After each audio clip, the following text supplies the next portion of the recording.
Hello, mate. How's it going? How are you? And welcome on back to Football Therapy with me, your host, Jan. I do hope you're doing well, mate. I really do hope that. Welcome back to Chelsea News, which is, of course, the daily series here on Football Therapy, where I reflect on what's being said about Chelsea, giving you my thoughts on it. But as always, more importantly, asking for yours today. We are reacting to the article published by those chaps on The Athletic regarding Chelsea's contract situation. Of course, Chelsea have locked down a lot of superstar talent to a lot of long-term deals on a lot of low base wages, but some of them, man, want better contracts. Cole Palmer did get an improved contract. I think Nico Jackson did as well. But we're going to learn today by citing... Oh, is this working? Yes. This article here, Chelsea's new contract reality. Players have long deals but want improved terms. This is by Liam Twomey and Simon Johnson. We're going to jump into it. We're going to learn together and react, and I'm going to give you my thoughts. Big shout out to the support you guys gave me emotionally and some of you financially for my lost car key that's going to cost me £500. I literally try not to think about it, but I'm going to have to face that reality today, which is nothing short of a sickener. But in the meantime, thank you for your continued support, if you're watching on YouTube, for liking and subscribing. I am very grateful to have all of this community with me along for the ride that we have lovingly dubbed the GOAT Gang for 6+ years now. So if you're yet to subscribe and you choose to, you should hit that sweet bell, baby. Yeah. Also, please do consider searching Football Therapy Podcast on your podcast apps, following and 5-starring, especially Spotify, where you can watch the video. Alright then, so no need for me to screen share, but I'm going to read some of this, and we're going to find out what the ruddy heck's going on, mate. Look, I mean, we know certain players who have performed well at a high level, want a bit more money. It's worth mentioning, the two guys in this sort of image here, Fernandez and Caicedo, they aren't on nothing. Because they were the two Premier League record signings of their time before Liverpool came in and did, multiples of their own record-breaking signings, should I say. They did sign for Chelsea. They both wanted to join Chelsea. Famously, Caicedo chose us over Liverpool, who had agreed a deal with Brighton to sign him. And they're on, significant money. They're not on, we sold Madueke to Arsenal. He was on 50k a week at Chelsea. I think, Caicedo's on £180,000 at Chelsea. Do you know what I mean? It's not insignificant. But of course, when you can make a very strong case that, Caicedo's the best central defensive midfielder in the world, and he looks at what other players earn at different clubs, you kind of get it. And he'll have agents that will be their jobs to be like, let's get you that moolah. Let's get you that sweet dinero. L'argent. Other words that mean money. Let's read then. Chelsea's penchant. Okay, we're on the second word of a relatively long read, and I don't know what it means. I'm going to Google this word. I thought I was quite a smart, erudite dude, but I don't know what penchant means. Right, here we go. Come on, gang. Let's learn together. Penchant. A strong habitual liking for something or tendency to do something. So, a habit and something that you like to do. There you go.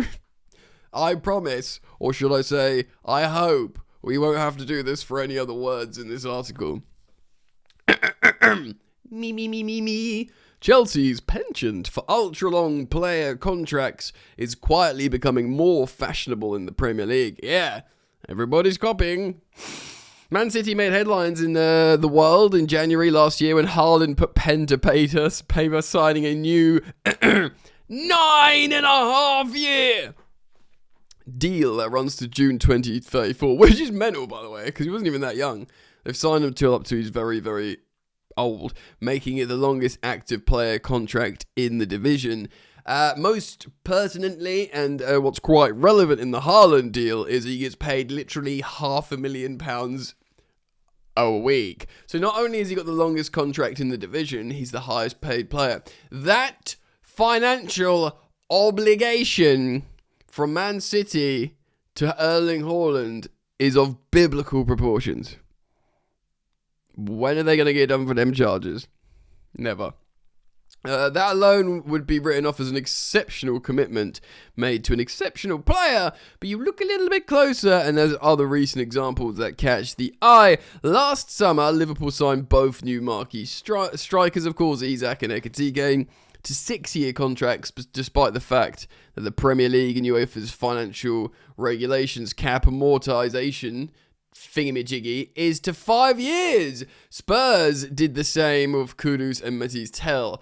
And you'll remember these new Chelsea owners, they came in, did the 8-year deals, and they amortized the value over the 8 years until both eventually the Premier League and UEFA changed the rules. And by the time the Premier League voted to change, funnily enough, Chelsea voted to change it as well. They were like, yeah, we got loads of players on the 8-year deal. We've got a head. We've got a little cheat code in. We'll close the loophole now so no one else can do it. Kind of reminds me a little bit of when Abu Dhabi bought Manchester City and Roman Abramovich voted in financial fair play, which is very funny considering of what he did to the league in 2004. Just bought the league. We're very thankful he did, and I actually think he did a lot for Premier League football. Disrupted the whole Arsenal Man United thing. But once he realised, for example, in the words of Liam Twomey from The Athletic, which we're citing now, when Abramovich realised he wasn't the richest kid in the playground anymore, he voted in FFP. So it's kind of similar with Blueco getting the long contract amortised, but then realising, others are going to do it. Let's vote in the ban. Pretty funny. Back in 2024, West Ham opted to hand defensive signings Wan-Bissaka and Max Kilman's 7-year contracts that run into June 2031. Chelsea remain the only club where such long deals are the rule rather than the exception. But Blueco's polarising contract strategy no longer feels quite so much like an outlier. Yeah, apparently the disruptors, as they consider themselves, are sort of becoming a little bit more of trend setters in some ways. The benefits for clubs of these contracts, even when there are no longer any amortization loopholes to exploit, are easy to understand. A longer contract preserves the resale value of the player for longer, brackets, of course, provided the player continues to perform well, and also postpones the point at which a renegotiation of that contract becomes necessary, strengthening the club's position. So from the player, they'll think financial security for years to come. But if they continue to play well and, the league and the players and the landscape trends in a certain financial direction, they might feel like they're getting left behind and they're chained down to a lower fee or whatever. Let's keep reading. The risks are equally obvious. Players who disappoint, of course, are contracted for much longer and sit as a drain on the club's books for years unless a new home can be found. Mudryk. A lot of people, we talk about Mudryk quite a lot. If he comes back, will he play? What's going on? What the hell's happening? That sort of thing. Unless a new home for them can be found. You could even say Raheem Sterling has gone to Fenerbahce. Chelsea have always been adamant that by significantly lowering the average base salary from the Roman Abramovich era, there will be fewer such players, and point to the lengthy list of outgoings over the past 3 years as compelling evidence. Yeah, they've made money in sales. I have been consistent on this, even in the Abramovich era, right here on YouTube. I think just signing big players and giving them big wages is a huge risk in itself. Not just financially, but you end up with your Raheem Sterlings, and I say it all the ruddy time, man. Drink every time I friggin' say it. But when you're on an incentive-based contract, players often play better, try harder to develop because they're not got a guaranteed high base wage. You get a good wage, it can become a high wage if you do well. And of course, I always cite the example of Harry Kane at Tottenham. I think he became the player he did because they always structured these specific incentive-based deals where he scored loads of goals and became really good and ultimately earned really good money. But his base wage at Spurs was never insane, but he always ended up taking a lot of money because he delivered. It just makes sense to me. But that lower base salary has implications at the top end too. Players who excel can quickly outgrow their starting salaries on longer contracts, even with the financial escalators, so like the incentive stuff, that can be built into the contracts to reward. I need to sneeze, man. That's better. That can be built towards a reward, the incentives in the contract for certain team accomplishments or individual accomplishments. Talking to friends at rival clubs, international teammates, or well-connected agents, it's very easy for players to find out if they are on less money relative to those of their peers. Oh, what? My mate's earning way more money than me in another club. He's not even as good as me, kind of thing. This is the part of the reality that Chelsea's contract strategy must now reckon with. Well, you signed the contract, boys. In the words of Mike Tyson, sign the contract, big boy, sign the contract. To Bob Sapp. For those of you who can remember that. Sources speaking under the condition of anonymity. You know the line. We'll try and say that in English. Sources speaking under the condition of anonymity to preserve the relationships, like all of those who have spoken for this article, have told The Athletic that several senior players, including Enzo Fernandez, who I think has got new representation, Moises Caicedo, who I think also might have new representation, are keen to negotiate improved terms with the club. Chelsea sources say this is natural and is a validation of the club's size and ambitions. Fernandez and Caicedo are on contracts they signed when joining Chelsea in 2023 for 9-figure transfer fees. Like I said earlier in the piece of content, they were record fees at the time.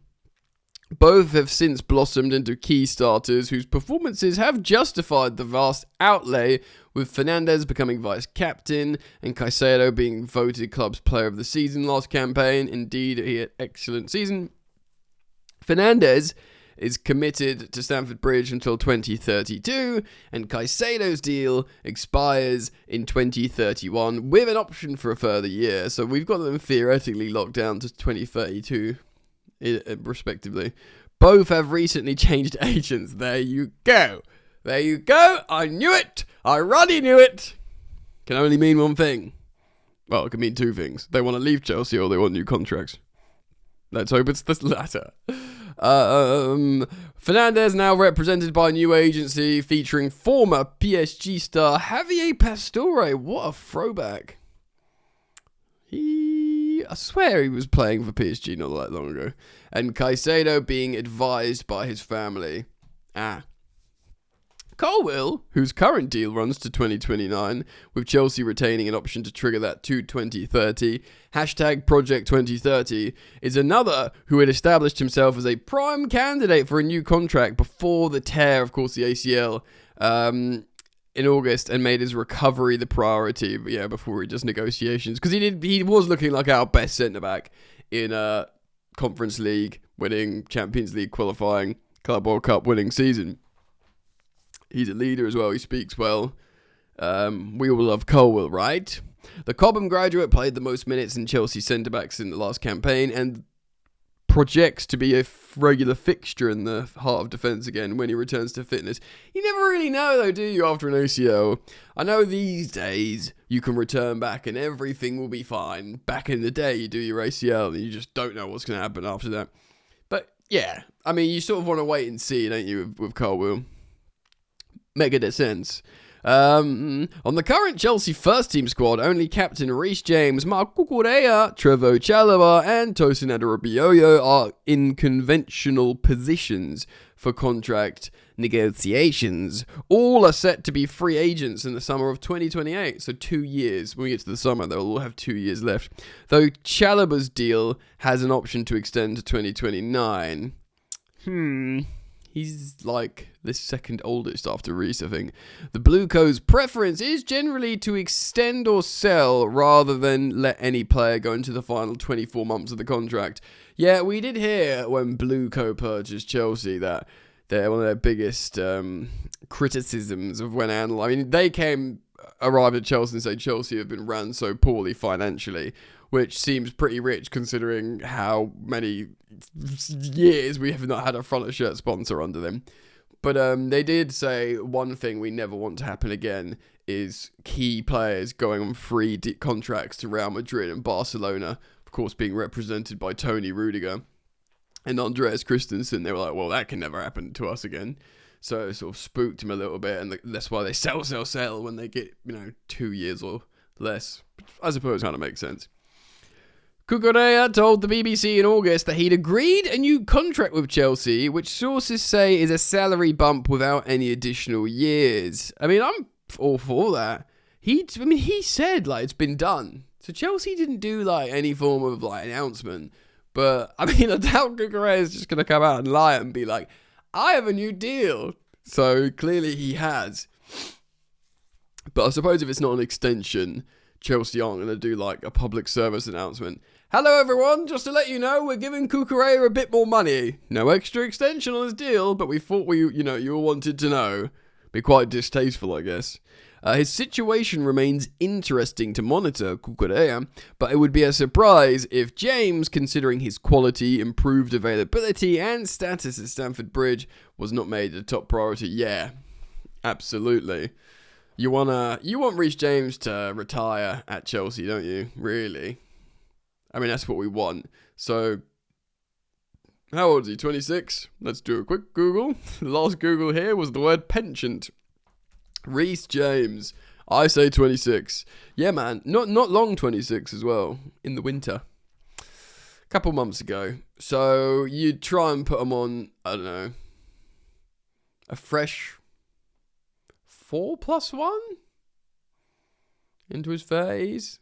And then you could sort of just give him 1 year deals or whatever. I don't know. Because he's not a centre-back. He still sort of relies on mobility. Chelsea sources say all players are on contracts are dealt with a case-by-case basis. Suppose as they should be, really, right? But the club are determined to maintain a policy of not renegotiating deals during the season.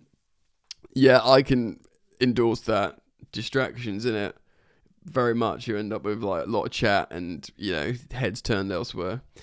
If you just make a rule, we never do this in season, regardless of how good you're playing or bad you're playing or whatever's going on.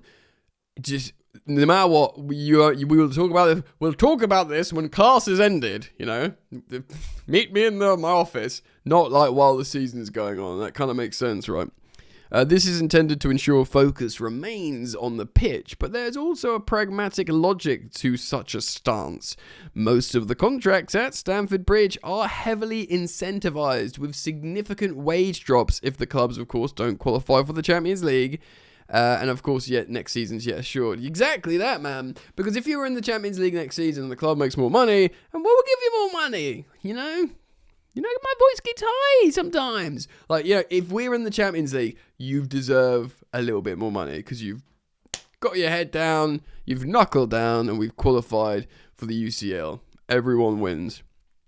But a number of sources claim conversations are ongoing behind the scenes. Wait, that's not part of the rule. The rule that we've just made. Sources told The Athletic that one player recently turned down proposed terms with a view of revisiting a situation in the season. That's the other way around. That's Chelsea offering a contract and the player going, let's just talk about this at the end of the season. Maybe they're expecting to score more goals or have more clean sheets or whatever. Chelsea sources declined to discuss individual players, reiterating the club's stance for negotiations, putting a pin in it essentially. Almost none of Chelsea's signings under Blueco's ownership possess the traditional leverage of a short contract to compel the club to the negotiating table. Yeah, the club have tried to put themselves in a stronger position, essentially. That said, ensuring your best players feel happy and appropriately valued can have a tangible effect on players on the dressing room culture, as well as sending positive signals to players you may wish to sign in the future. But you can still do that in the summer. You've played well. We did it with Cole Palmer. I know Cole Palmer's still on relatively modest wages, even after his pay rise. But they are showing, like him, Cucurella, probably Fernandez and Caicedo in the summer. Yeah, you'll get new deals. It doesn't matter that you're contracted for years to come and we don't have to give you pay rise.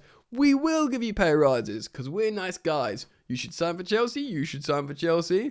Do you know what I mean? Otherwise, like, you know, Mohamed Salah getting his 400k a week. Do you know what I mean? And it's like dropping off and all the talk and Virgil van Dijk and the drama and, you know, probably shouldn't have committed so much to those two individuals really at their age. Because Saka's young, but they're giving him, 350 plus a week. And he's at very, very low production on the pitch. I understand it's different with Saka. I did a video on the second channel about it and how, you know, you understand why they want to tie him down.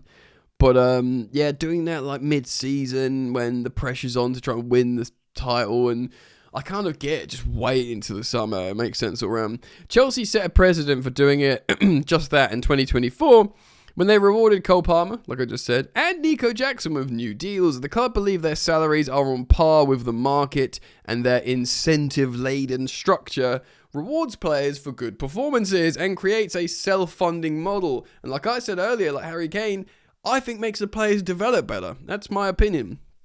Since revenue increases with success on the pitch, players can point to the Club World Cup and the Conference League wins as evidence they're achieving the club's goals on the pitch. Yeah, I'd say so. The trade-off for improved terms in the cases of Palmer and Jackson was even more years, with both extending their commitments from 2031 to 2033. It's reasonable to expect that negotiations will take a similar course with other key players. The only thing is, Fernandez and Caicedo are both older than Palmer and Jackson, even if just by a little bit, but because they're doing the contract negotiations later, you don't want to, like, you know, risk them being in their 30s. You want to sort of cover yourself a bit more. I understand signing 18-year-olds and signing them up to their 30, protecting yourself. But after that, you sort of want to tiptoe around, and especially if they've had so many games in their career. Again, just my opinion. Rewarding and retaining top talent throughout their prime years is a core part of Blue Co's strategy to ensure that sporting and financial success go hand in hand. While those do not make the grade at Stamford Bridge are move on and upgrades are signed, Chelsea sources insist the club have no interest in selling their best players. Well, that's the briefing, isn't it? That we will sell players we think we can do without and are still valued. Your Kai Havertzes, your Mason Mounts, your Mateo Kovacic's, your Noni Madueke's, probably your Nico Jacksons. But no, you can't have our Cole Palmers, our Reece James, our Caicedos, our Enzo Fernandez, our Estevao Williams, probably our Andre Santoses, and looking like our Joao Pedros and all them man, as the kids would say. Nearly done, guys. Settle into land. But renegotiating deals is a delicate balancing act. A good player on a good value contract can easily verily become... that point of the content when my English fails me. Can very easily become a good player on a bad value extension. And please see Exhibit A, ladies and gentlemen. And Raheem Sterling provided Chelsea's ownership with a harsh lesson in the pitfalls of paying a player far in excess of their production. Yes, sir. These calculations are even more important in the age of UEFA's squad cost controls, which mandate that a club's spending on wages, transfers, and agent fees do not exceed 70% of their revenue. For a club like Chelsea, who operate at a considerable revenue deficit due to the limitations of Stamford Bridge, and which was something we've been trying to sort out for a long time, the extension or relocation, redevelopment of Stamford Bridge, and I think, which is always going to be tough. Abramovich struggled, there's a rift in the ownership, it was never an easy and obvious solution with Stamford Bridge, but what is nothing short of what I think is shameful from this lot is the front of shirt sponsor. I mean, the Athletic are, presenting it here as their continued choice to hold out for a more lucrative front of shirt sponsorship deal, and such considerations can never be far from mine. Yeah, I mean, just looks poor. I mean, well, we're not talking about the front of shirt here. We'll return to that, that story at some point. All clubs must navigate contract renewal politics to varying degrees, but Chelsea's pioneering approach to contracts makes the issue of renegotiation all the more interesting at Stamford Bridge. This summer, decisions over which players will have a bump in salary structure will be even more important than the decisions which players to bring in. Well, like the chaps say, it will also be heavily dependent on how the season goes. This is why you keep your powder dry, my friends, as, if we win the Champions League. I know. Newsflash, I regrettably inform you, I don't think we're going to win the Premier League, so sorry about that. But if we win the Champions League, stranger things have happened, then, and if, Joao Pedro scores a hat trick, I don't know, or something. Enzo Fernandez. Let's say Enzo Fernandez wants a new contract. If he scores a hat trick in the Champions League final against Arsenal, that the contract negotiation that they've been put on hold for a little while will be very different. Of course, that's a sort of dream that we all like. But what if we finish fourth in the Premier League? Obviously, let's just say get to a semi-final of the Champions League, which is pretty good going. Of course, we want to win it. And a final of the FA Cup. Again, I'm not sure we would, but just say we do that. That Rosneior could say, I've been, slammed in the middle of the season. These players have played really well for me. Certain players, there'll be loads of sort of cases for everyone, essentially. And of course, we'll learn a little bit more about the team if we're missing something like personnel-wise, players to bring in, or, this guy's got to go, or whatever, in terms of maybe certain players. But let me know what you think. Leave your comments down in the comments section. I'll be very thankful to have them. Thank you as always for liking and subscribing to Football Therapy on YouTube, for following and 5-starring on Spotify. I did see in the comments, actually, I did see, for those of you who waited to the end of the video, that we did reach over 1,000, so thank you so much, gang. That is amazing support from you guys. Yeah, incredible. So I was saying in the video, for those of you go in 5-star, I've got an average rating on Spotify of 5 stars, so not 4.9, not whatever. It is 5-star average, which is dope, and it's 1.1 thousand already, which is incredible. I've only been doing it a few months. I said I wanted to get it to 1,000 by the end of the season, and we did it in 2 videos. So for the real ones out there, for the OGs, please do go to Football Therapy Podcast on Spotify and give me a 5-star rating. I mean, I think it helps me out a lot, so that would be great. Thanks, man. Or woman, or whoever's watching. Alright, that's probably enough. See you soon.